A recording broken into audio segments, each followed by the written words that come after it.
વાર્તા ખંડેરવાળી ડાકણ.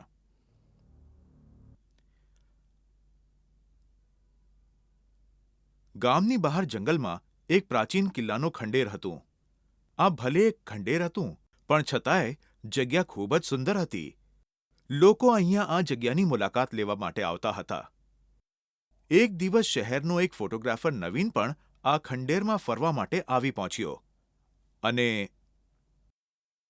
કેટલી સુંદર મૂર્તિ છે! કદાચ આ મહેલની રાણી કે રાજકુમારીની હશે. આનો એક ફોટો લેવો પડશે. આમ કહીને નવીન જેવો ફોટો પાડવા લાગે છે. અરે, આ શું? આ કેમેરામાં તો જીવતી રાજકુમારી દેખાય છે. ચોક્કસ આ કોઈક ભૂતિયા જગ્યા છે. મારે અહીંયાથી તરત નીકળી જવું પડશે. આ રીતે નવીન ડરી જાય છે અને પછી તરત જ ત્યાંથી ભાગવા લાગે છે. પણ જેવો એ મૂર્તિ તરફ પોતાની પીઠ કરે છે ત્યારે જ હવે તું મારાથી બચીને ક્યાં જઈશ? હવે તો તારે મારા ફોટા પાડવા જ પડશે. જો તું અહીંયાથી ભાગવાનો પ્રયત્ન કરીશ તો મરી જઈશ. પણ આ સાંભળીને પણ નવીન પાછળ વળીને નથી જોતો અને ભાગતો જ રહે છે. પણ થોડેક દૂર જતાં જ એનો પગ કોઈક વસ્તુ સાથે અથડાય છે અને એ જમીન પર પડી જાય છે. ક્યાં સુધી ભાગીશ તું? હવે તું મારાથી દૂર નહીં ભાગી શકે. ફોટો પાડ ને, પાડ મારો ફોટો. ના ના, મારે ફોટા નથી પાડવા. મને માફ કરો અને જવા દો. ફોટો પાડ, નહીતર જીવ જશે તારો. જોવું છે હું કેટલી સુંદર છું? ના, મારે નથી જોવું. એ જ સમયે ડાકણ પોતાનું રૂપ બદલીને એક સુંદર રાજકુમારી બની જાય છે. જો, હવે તો હું રાજકુમારી બની ગઈ. જો ને, હું કેટલી સુંદર છું. હવે તો પાડ મારા ફોટા. પાડ ને, મારે પણ ફોટા પડાવવા છે. હા હા, પાડું છું.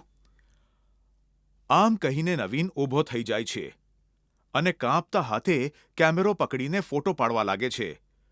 પણ જેવો એ કેમેરામાં જુએ છે, એ રાજકુમારી એને ફરીથી એક ડરામણી ડાકણ દેખાવા લાગે છે અને ડાકણ! ડાકણ! અરે કોઈ બચાવો! મને આ ડાકણથી બચાવો, ભાઈ! જેવો નવીન ચીસ પાડે છે, એની ચીસ સાંભળીને તરત અમુક લોકો ત્યાં આવી જાય છે. અરે શું થયું ભાઈ? ચુડેલ ચુડેલ કરીને કેમ ચિલ્લાવી રહ્યા છો? અરે, ક્યાં છે ડાકણ? અહીંયા તો કોઈ દેખાઈ નથી રહ્યું ભાઈ. હમણાં તો અહીંયા જ હતી. કોણ જાણે તમારા લોકોના આવતા જ ક્યાં ગાયબ થઈ ગઈ? નવીનની આ વાત સાંભળીને એક સ્ત્રી આગળ આવે છે અને એ નવીનને સમજાવતા કહે છે. બેટા, કદાચ તારી તબિયત ઠીક નથી લાગી રહી. તું ઘરે જઈને થોડો આરામ કર. હા, તમે બરાબર કહી રહ્યા છો બેન. છોકરાને કોઈ જાતનો વહેમ થઈ ગયો છે. હવે એમના સમજાવવાથી નવીન ચૂપ થઈ જાય છે અને પછી પોતાનો કેમેરો ઉપાડીને પોતાની ઘરે જતો રહે છે. પણ પછી જેવી રાત પડે છે, નવીન, દરવાજો ખોલ. જો, હું આવી છું. મારે ફોટા પડાવવા છે, નવીન. ડાકણનો આ અવાજ સાંભળીને નવીન ખૂબ જ ડરી જાય છે અને ડરના માર્યા બડબડાવા લાગે છે. અરે, હવે શું થશે? આ ડાકણ તો મારા ઘર સુધી પહોંચી ગઈ છે. લાગે છે મારો જીવ લઈને જ રહેશે. ભગવાન, મને આ ડાકણથી બચાવ! ડાકણ નવીનને ઘણી બધું બૂમો પાડે છે, પણ નવીન તરફથી કોઈ જવાબ નથી મળતો. પછી અચાનક જ એનો પાડોશી મંગલુ ડાકણને આ રીતે બૂમો પાડતા જોઈ જાય છે. અરે, કોણ છે બેન તું? અને આ સમયે નવીનને કેમ મળવા માંગે છે? તું કોણ છે? મારા કામમાં ટાંગ અડાવવા વાળો તું કોણ? લે, તને હમણાં જ પાઠ ભણાવું છું. આમ કહેતા ડાકણ મંગલુ તરફ વધે છે અને મંગલુ જોર જોરથી બૂમો પાડવા લાગે છે. અરે બચાવ! કોઈ બહાર આવો! ગામમાં ડાકણ ઘૂસી ગઈ છે. મને મારી નાખશે. કોઈ બચાવ! કોઈ બચાવ ભાઈ! મંગલુ આમ બૂમો પાડતા ભાગવાનો પ્રયત્ન કરે છે, પણ ડાકણ એને દબોચીને મારી નાખે છે. અને પછી જેવી સવાર પડે છે, ભાઈઓ, અને ખંડેરવાળી ડાકણે માર્યો છે. કાલે રાત્રે એ જ ગામમાં ફરી રહી હતી. પણ તું આ કઈ રીતે કહી શકે છે? શું તેને જોઈ હતી? એ માણસના આમ પૂછવાથી નવીન ગામવાળાઓને બધી હકીકત જણાવી દે છે. અને પછી એ બધા વિચારમાં પડી જાય છે. અરે આ તો ગજબ થઈ ગયું. આ રીતે તો ડાકણ કેટલા બધા લોકોને મારી નાખશે. પણ આ સાંભળીને તો એમ જ લાગે છે કે ડાકણની આ નવીન સાથે જ કોઈ દુશ્મની હતી અને એ આનાથી બદલો લેવા માંગે છે. પણ મારાથી શું દુશ્મની હોઈ શકે? એ તો હવે ભગવાન જ જાણે. નહીં તો પછી પેલી ખંડેરવાળી ડાકણ.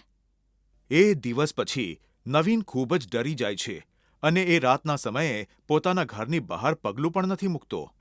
પણ ડાકણ રોજ રાત્રે ગામમાં આવીને કોઈને કોઈ વ્યક્તિને પોતાનો શિકાર બનાવતી રહે છે અને એને લીધે આખા ગામમાં દહેશત ફેલાઈ જાય છે. સરપંચજી, આ રીતે તો ડાકણ અમને બધાને મારી નાખશે. હું તો કહું છું આનું કંઈક કરવું પડશે. પણ આ ડાકણથી પીછો છોડાવવા માટે આપણે શું કરીશું? હું તો કહું છું કે પેલા નવીનને જ ગામમાંથી કાઢી મૂકો. એ ડાકણ નવીનને શોધવા માટે ગામમાં આવે છે અને ગુસ્સામાં બીજા કોઈનો જીવ લઈને જતી રહે છે. આ શું કહી રહ્યો છે? હું નથી કહી રહ્યો. તમે આ વાત નવીનને પૂછી શકો છો. એણે જાતે જ અમને કીધી છે. નહીતર આશાને પૂછી જુઓ.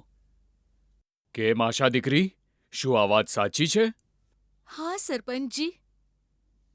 આ સાંભળીને સરપંચ ચિંતામાં પડી જાય છે અને એ બધાને સમજાવે છે. પણ આ રીતે આપણે નવીનને પણ તો ડાકણના હાથે મરવા ના દઈ શકીએ ને. એ પણ તો આ જ ગામનો છે.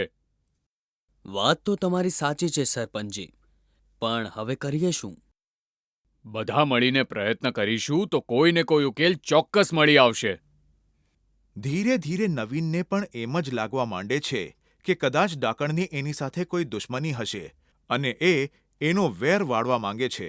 એટલા માટે એણે ગામવાળાઓનો જીવ બચાવવા માટે ડાકણને મળવું જ પડશે.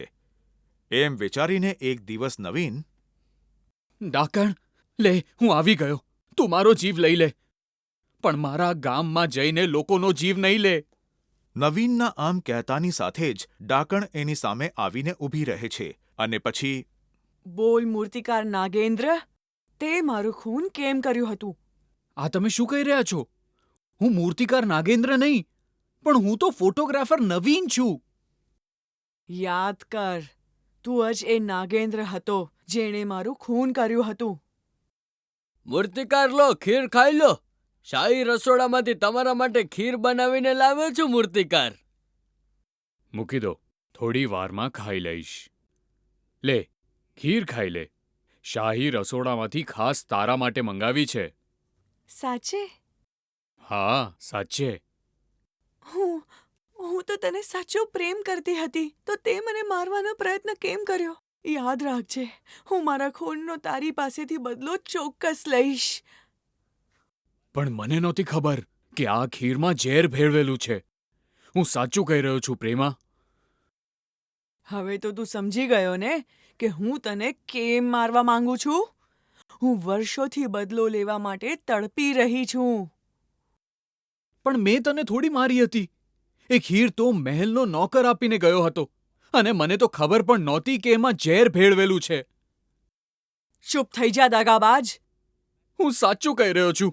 એ ઝેરવાળી ખીરથી કોઈ મને મારવા માંગતું હતું, પણ ભૂલથી તું મરી ગઈ, પ્રેમા. હું કંઈ સાંભળવા નથી માંગતી. મારે તો ફક્ત બદલો લેવો છે. તારાથી. એ જન્મનો બદલો. આમ કહીને ડાકણ નવીનને મારવા માટે આગળ વધે છે અને નવીન પોતાનો જીવ બચાવવા માટે આજુબાજુ ભાગવા માંડે છે. આ જ ભાગદોડમાં એના હાથમાં કોણ જાણે ક્યાંથી એક ત્રિશૂળ આવી જાય છે અને એ ત્રિશૂળના અડતા જ એ ડાકણ બળી જાય છે અને પછી